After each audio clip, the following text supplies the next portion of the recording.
Well, just moments away from the start of trading on the floor of the New York Stock Exchange, and stocks are set to sell off after Morgan Stanley reported worse than expected results. Watch the banking shares, and let's get down to Cris Valerio at the New York Stock Exchange. Cris. Hey, Betty, we're coming out of a session. S&P 500 closing at its highest level all year today. Certainly looking like a sell-off. And let me tell you, we got front row seats here. We have Sammy trading Wells Fargo right here. We got Jim over there trading Merck. Right behind me, you got Greg trading Morgan Stanley and CIT, and this is what it's about today. Earnings, earnings, earnings, with the exception of CIT there. Now, certainly 175 companies in the U.S. today reporting earnings, many big names. This is what we're watching. This is where the action is. Take a look at some of the names: Boeing, Whirlpool, PepsiCo, Altria, Starbucks, Apple, all of those beating estimates, but some concern this morning. Some of those that missed estimates: Morgan Stanley, big one, and Advanced Micro Devices. Wells Fargo, interesting story, beating estimates, but investors choosing to focus on those bad commercial loans. Also, the increase in assets that don't gain interest. Again, this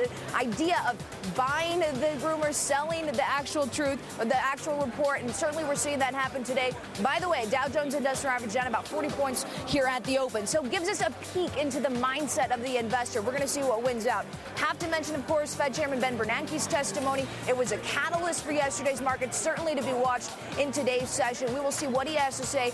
Continues to reiterate, this time to the Senate Banking Committee. Also, by the way, watch Treasuries, because remember that huge reaction that they had yesterday to that chairman's testimony. We will see what happens today. With that in mind, watch the dollar, the commodities. We'll see if they give us any support today. Certainly not looking like it at this point, with crude oil and gold taking a look up at the big board, trading lower at this point. Betty. Okay, thank you.